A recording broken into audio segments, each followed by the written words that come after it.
All right, thank you so much there, Boogie, on that program Fashion Trend. Now, we're going to be looking at the state government measures, the state government measures at fighting the COVID-19. You understand that about 9 days ago, the state government had to give directive that there's going to be a curfew in Edo State between the hours of 7 in the evening and 6 o'clock in the morning. So as it stands, today is the last day. We don't know, as it stands now, whether the state government is going to come up with another broadcast later in the day to see if the curfew is going to be extended or not. So we're expecting the Honorable Commissioner for Information and Orientation, Mr. Paul Uhombamu, and when he comes, he might just be giving us that information. Well, we have Solomon Idiogbe, human rights activist and public affairs analyst on state measures at fighting the COVID-19. Solomon, you're welcome to this program this morning on ITV. I know for the past 9 days, 7 o'clock, you are indoor, not to violate the curfew. And here we are, today's the 10th day. Now, how have you been going through all these measures, you know, by the state government fighting the COVID-19, going against the COVID-19, and trying to see how that it's actually contained? Yeah, for me, I think first let me start with commendations, even though I will have some condemnations, and because I'm one of those who give commendations for good and condemnations for evil. Yes, the measures taken by government so far were okay. To an extent, we've not recorded escalated cases in Benin or in Edo, so to speak. Yeah, on the issue, perhaps I just start from behind, the issue of the curfew. Yes, it wasn't a bad one having to have curfew.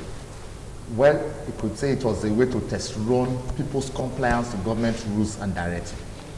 After all, the curfew was not too rigid or not too stringent on people, so to speak. If you ask me, it wasn't it wasn't a dawn to dusk. It was a dusk to dawn curfew. So it had a way of trying to see how people can adjust to government policies or directive in one hand. On the other hand, other government measures in trying to curb the COVID-19 may have been sincerely thought out of genuine intentions, but out of total ignorance to the pains and injustices done to so many persons. For instance, it's a welcome development having a curfew and all that in the evening, because at the point we discovered that some outlets who does businesses at night hopped on the no curfew thing to start having a gathering at night, and of course people are not there, like security agencies are not always there, and perhaps those who even come around will just look away because they have a way of having their arrangements done. But giving a strict curfew from 7 to 6 in the morning, you know, also curtailed, because I was discussing with one of my friends who told me in their area, there were some of those big athletes that run night things, you know, hangout, and then they were enjoying it. So that was another way of curbing such, because government cannot be everywhere, security agencies cannot be everywhere at the same time. But then let's look at the issues of the condemnation that I will say. First, I also look at the issues of moving traders from the markets to ensure that you fumigate the markets. Nice one. Welcome development. Okay. Fumigating the markets, a nice one. Having to make extra measures of creating test centers, screening centers. Okay, Solomon, let me pause you. I'll quickly pause you, and so that we can bring the Honorable Commissioner in as we get along on this program, and you just stay tuned. The world is a global village. And that's because information travels beyond boundaries. And on this morning on ITV, we guarantee unbiased analysis on topical issues that will educate you, entertain you. So join us. Join us. Join us. Join us. Join us. Join us. Every Sunday to Thursday, 7 a.m. to 10 a.m. on your ultimate news and current affairs program on television. This morning on ITV, TMI. Join us. All right, thank you so much there. The program this morning on ITV, we have the Honorable Commissioner for Information and Orientation in Edo State here Mr. Paul Ohombamo, join us on the program. Sir, you're welcome to this program. Thank you on ITV. And one more time, Solomon Idugbe, you're welcome. You're welcome.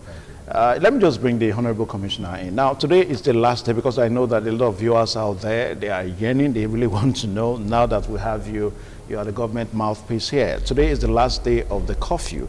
Are we going to have an extension of the curfew in Edo State after today? Yeah, I think the situation will be reviewed to see, because the OSN is first 10 days at first instance to know what next step and strategy to adopt. Okay. So it is whether or not we have got the products of our endeavor in these 10 days that will determine that. So it will be looked at, reviewed. So in other words, hopefully we might have a broadcast from the state governor later in the day. Obviously. Okay. Not later, but anytime. Okay. We address and putting everything together, all the variables determine whether to go on or not. You know, it collaborates with many other people, groups, organizations. NCDC is there, World Health Organization is there, the security agencies are there, and all others, because it's a coalition team. This war against COVID-19 is a coalition. We are putting efforts together, human and all other resources together. Okay. Now, I know when we talk about measures that have been adopted by Edo State government to fight COVID-19 so far, you know, you can readily point out payment of salary, the non-politicization of the packages, and so on and so forth. Now, in all of this, what will you say has been the greatest challenge to the Edo State government? Thank you very much. The greatest challenge lies with the people, not, being impervious to, directives they are giving. Of course, all things are connected. Whatever affects the earth affects the children of the earth. So when the government gives directives for the good of the people, it's not punishment. So people want to show heroism by not adhering to lay down rules, and these rules are there to help us conquer this invisible enemy. So I think largely the response from the people, even in spite of sensitization, some people remain impervious to it. They are just on their own. Some are taking vaccine against change. They don't want to change at all. So that is one problem. Then the second challenge we have is enforcement. The governor and the government cannot put directives and also enforce it. The security operatives are there to do the enforcement. And this is why the security is one of the subcommittees in the as a pillar in the COVID-19 response committee. Okay. And the Commissioner of Police is the chairman of that committee. So in the area of enforcement, I won't say we have done well, but there's still room to improve. Okay. Now, Solomon Idugbe, let me come to you. A while ago, you talked about, you praised the efforts of the state government, no doubt, only that you said that some of the measures seem to be insensitive to the plight of people who are maybe recognized as peasants. They live on daily wages and all that. But the question that one is tempted to ask on that is that we are looking at an emergency situation, a situation that perhaps December last year till January this year, we did not envisage this. And now here we are. Solomon Idugbe. Yeah, I want to marry it with the face of the law. The law obviously is no respecter of persons, irrespective of your height, your size, your tribe, your creed. It doesn't matter to the law. It's the one-way thing is applicable. But let me say this.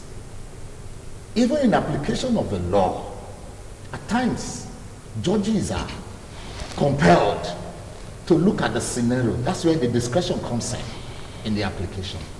There are cases that the judge will not take on the basis of the legality you present. He will look at intricacies. And then they say, they look at technicalities. You understand? So what am I trying to say? When you create a business for some against others, the laws are not meant for the strong and mighty against the weak and feeble. Although that's obviously what we see in this part of the world. But in the advanced world, it is meant against the weak, the strong and mighty, for the weak and feeble. Now, where am I going? Like I said, I commended the efforts of government promulgating markets. But I condemn the actions of moving them from the markets to schools. Reasons being, you are going to tear up the things in the school. You understand? And if you look at what happened in the schools now, there's no social distancing, as it were. Now, is government going to spend on that money reformulating the schools? Because the facilities in schools are tearing up. You understand the point I'm making? Yeah, but we can say but we can also say some of the schools, like if you go to Payne Primary School on Mission Road. Evans, I live close to Payne Primary School. Those are efforts of the traders, market welfare association and voluntary organizations that are there. I can tell you because it's my area, it's my zone. I'm from Ward 7. You understand? So I can tell you clearly what happens there. But let me say this. What I would have expected, like I said, welcome development. But I would have expected government to shut down markets for a couple of days, possibly, fumigate the market and let them go back. Than spend more money coming to reformulate. I don't know if that's their plan. And stretching the efforts of these traders. Now, that's on the one side. Now you have closed traders. For instance, I have a brother who sells rice at Lagos Street. Today the market is closed, he can't sell. And because he says each time they come out, their tax us comes and take their wares and order. Whereas, there are some basic big supermarkets. I may not want to mention names because it will not, so that it doesn't sound like an advert. You understand? There are some basic supermarkets. Some along Saple Road, some along Sakumba Road, some along Ikubahi. There are big names, you know, that still operates. Who says the same things that these markets people sell? And let me tell you, I don't like Nigeria per se is dependent on SME, small and medium scale enterprise. There are people in Nigeria. In fact, let me use Edo State as a point. Yeah. Basically, there are people who live on daily living, daily income, and then you have deprived them. Now you have made markets more favorable to those who are big. All right, let me quickly ask you the question. What do you think would have been the best alternative in the light of all this you're saying? Because I said a while ago that we are looking at emergency situation here, a situation that the government did not even envisage. Now take it back to him. Yeah. Like what you said, no, you are the one. You should have alternatives. He said, I'm not saying I'm tackling him. Okay. I'll take it to where he said. Yeah. It is government's right to make policies and to make orders. Like this, an executive order, as it were. It is not the same government that will enforce it, like he said, law enforcement agencies. But that's where the problem lies. Those who are the enforcers of these things are taking it as business and are witch hunting some other person. All right, so whose responsibility it is now? It is also the responsibility of government to check maybe actions of the enforcers. Okay. I'll give you an instance too. There's a case that happened recently, a few days ago, where the supposed mobile courts were seen fanning people who had nose mask on, like my honorable commissioner does, and you are not putting it on. You are not fine. Would have expected you to allow them wear their masks properly, not because they didn't have. They did have. Okay. Now let me pause you. Let me pause you. I understand your point. You've made your point so that we can bring the honorable commissioner in. Now, Commissioner, we started by saying that measures taken by the district state government, and you mentioned payments of salaries, and also the allegation of the politicization of the stimulus package that we're given. Let's quickly turn to the payment of salary. Now, there's no doubt that the district government, has paid salaries in order to, soften the hardship. But for local governments, I don't know, can the state government have a kind of, an impact on the local government to also pay salaries to workers too? Of course, on several occasions, the state will have to bail out local government, but this cannot be continuous exercise. I think it still follows the rule of law. It's part of its, belief in the rule of law, in the Constitution of the Federal Republic, that will make the governor to pay salaries of workers even on the 24th, especially in this tried period, in this difficult period. Of course, if the right to life must be a real right, which is worth anything, there must be a corresponding right to earn a living. Okay. And salary is part of it. And the partial lockdown is also due to the informal nature of our economy.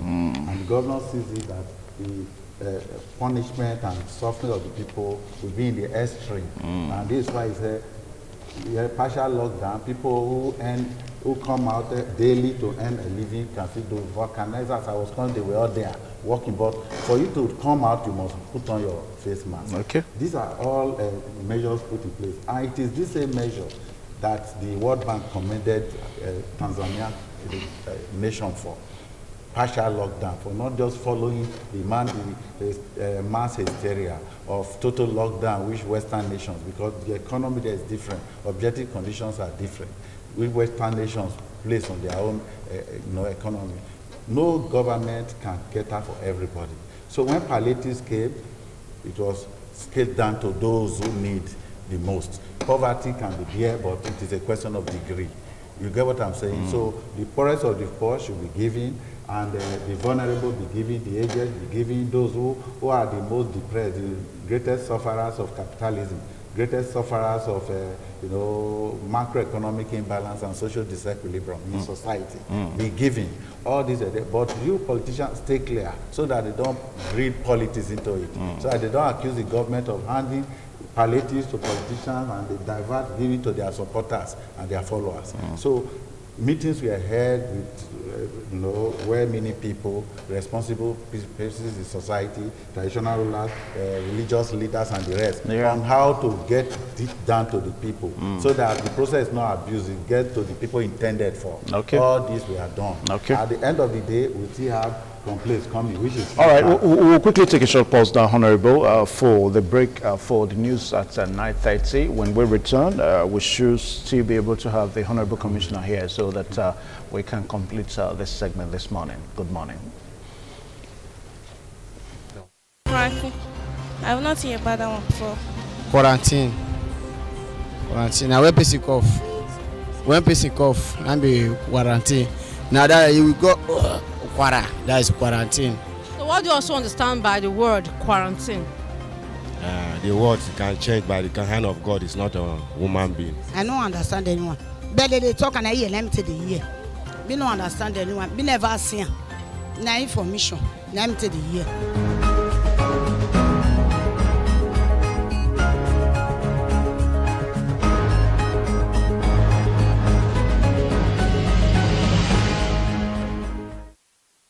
All right, the program is still this morning on ITV, and we're still looking at measures by the Edo State government to fight the COVID-19 in Edo State. We have the Honorable Commissioner for Information and Orientation, and Solomon Idiogbe here. Now, I'll just come to Solomon Idiogbe. Yes, you were about talking about, giving the measures a human face, measures taken by the state government, human face. Just continue from there. I was just saying that one would expect that when these laws are made, funny enough, while government was making such pronouncements, they were careful to mention that those on essential duties, those selling foodstuffs, there are categories of those who have the right to be on display of wares. But in the implementation by the tax force, security agencies attached, they're taking beyond. Once it's government, people wear much more powers than you really give to them. Now, if government is able to look back, review the activities of those you send, because you must have those monitoring those that are monitoring things. That's the only way you can, because people are harping on the opportunities created. I'll tell you, for government to have called for curfew, dusk-to-dawn curfew, if you also look at it, there's also an opportunity created for some persons. Then on the issue of partial lockdown, there's opportunities created for persons. So people should not look at it as opportunities, but look at it humanly. Yes, it is normal to be human, but it is not a normal thing to have people that have human feelings. Okay. So, but having said that, I think that government should be proactive. I'll tell you very sincerely, governments lately have been seen to be more reactive than being proactive. Now, he made mention of the issues of palliative being shared to the poorest of the poor, to the downtrodden, to those who actually need demography. What are the statistics in knowing those who were actually the poorest of the poor? I have those who are poorest of the poor on my streets. You understand? And I can tell you categorically that they didn't get. Okay. Well, let me pause you so that I'll let the commissioner react to that now. Let the commissioner react to that now. Let the commissioner react to that. You just said something, you know, talking about the poorest of the poorest. Now, Commissioner, we understand that the last time I had you on this program, you told me that the stimulus package done in phases, that the one we just had is the first phase. Now, we do not know when the second phase is going to start. And also, some of the gray areas, just like what he said, that some of the poorest were not attended to. Now, are there measures put together now so that when the state government commence the second phase, that these people will be attended to? Thank you very much. That's why feedback such as this is very important. When a particular film exercise is done, and you get feedback, especially the ones that tend to derogate from the potency of the action. You now know what to do to correct. Of course, it is in a general honest thought and common good to all that the governor said these are classified people, those people to be given, and the process must not be abused so that we get to the right people. Where many people, where place people, traditional rulers, community health, they will handle this. But of course, you know, gray areas always provide shelter for fraud artists, and they are bound to be there. You cannot get 100%. But all these things, as the government is planning the second phase, they will be put into consideration so that all this will be cured. Okay. That is it. But you know, it is always difficult. You talk about demography. There is no one particular method you adopt that there will not be criticism. For example, if you say, okay, some people have accused us that some poor in the rural area didn't get the rest of the poor. But of course, you also know in realism that the urban poor suffer more than the rural poor. The sharp distinction between them. The rural poor feed from what he gets, what they plant, and of course they pick and kill. The rural poor has, you know, retained this trinity of hunting, farming, and gathering, whereas the urban poor rely on what he receives, and that thing he receives cannot take him home. It's not near a living wage. That is the difference between. So when you want to analyze along that line, you discover that there are some people you are nourishing that ought not to be. So we don't want to go to we just try as much as possible to get as many as all these numbers, so that eventually the exercise will be worthwhile. Okay. But as for people who try to abuse the system, you know, when he was talking, he made mention of the law being harsh. A law is what the court says it is. That is the thing. When the court says this is the law, that is Oliver Wedenholmes. And nothing more pretentious than what we mean by the law. Of course, the chief judge constituted mobile courts, and the magistrate or whoever is presiding there has the right. And don't forget, this is just summary trial. It's not like the normal trial you extend pleadings. This we argue, and that is summary trial, because you are either caught in the act or you before the law officer, and almost invariably, just like Funke Akindele did, you plead guilty, like they did it. Okay. So it's not. So it's just the punishment. Now, if it's harsh, then maybe there will be alternatives, you know, to be given to the people. But I must tell you, whoever does anything for Governor Obateki, it does not spare anybody. Okay. Once you commit a wrong, the fact that you are well placed, of course, you can see what happened to a councillor who they felt did not do what he ought to do with the palliatives. He was taken to court, and you know what I'm talking about. That was right. Now, we tell you that irrespective, the fact that you are well placed or respectable in society does not mean that punishment will hide his head when your name honors corruption. So this is the government we are talking about. It cannot happen. These things must go on. Okay. So the government is making efforts to ensure that brings happiness, realizing the danger. Particularly, is even looking beyond this, because post-COVID-19 Edo, even Nigeria, the world, many things there will be upheavals. I see even startup taking over from medium and small, medium-sized enterprises. So, are there preparations on ground to handle such situation by the Edo State government? Obviously, because he is proactive when it comes to this kind, of thing. When you are driven to desperate solution, just as you said, no one envisaged this. It is force majeure. We did not know it would happen, unforeseen, and you know that it is this kind of novelty that creates curiosity, that will put you on your toes to do the necessary thing. Yeah. And the governor is taking steps already, looking beyond this period and looking at the post-COVID-19 Edo that we must survive. All these things we see, because I see real poverty. And poverty is the parent of crime and revolution, and the governor knows this too. All right, now because of time now, because of time. Businesses falling. I don't hope and I pray I am seeing wrongly. Right. All right, now, Commissioner, let me come to, I'll just come to you 1 minute now. Now, you talked about things not being done. Now, from your own background, the social activist background, the social background, one would have expected that you join hands with the government to see that some of these things are achieved. Solomon, to quickly. the extent we can, we have. I would expect to see people tend to listen more to government's policies. Firstly, I'll quickly chip this so that Commissioner can take note. They should make arrangement to visit banks. Banks who are supposed to ensure social distancing. In quotes, they will lock you outside because they want to reduce crowd inside. And you are not taking measures over those that are outside, they are crowded. Yeah. And then there's no distancing. So all right, time. I'm just giving that as a scenario. Yeah. A lot, it is our duty to observe and mention. Okay. But we don't have the right of power to enforce some of it. Yeah, thank you. Now, Commissioner, I'm not going to let you go. The rumor making around about, we've seen it, around the relief of the former Chief of Staff, Tawa Korele, that is being politicized. No. So much rumor making rounds and all that. Of course, you should expect such rumor. And amusement is the happiness of people who cannot think. I have so said, but how come we saw the relief of his appointment and also see the relief of so many political appointments too? No, it's his own. He resigned. It's not on his own. He made a choice. Of course, every normal human being must have an internal logos for self-evaluation. Tawa Akele, I know, is a man of full age and competent understanding. And I should believe that when he's making a choice, it must be the best of all alternatives. Okay. If you are choosing to go to a new family, no one can debar you.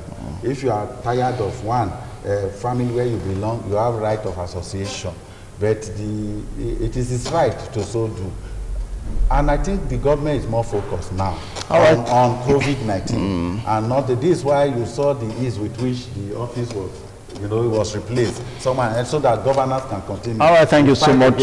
Thank you so much, Honorable Commissioner. Thank you so much. And also, Solomon Idiobe, thank you so much for finding time to come. These issues are ongoing, so subsequently we should be able to have more guests so that we can try, put more light on these issues. My name is Evan Sunokoge. Tomorrow being Thursday, Oyi Agbonfogbe is going to be here on the same program this morning on ITV. Bye-bye, and God bless you.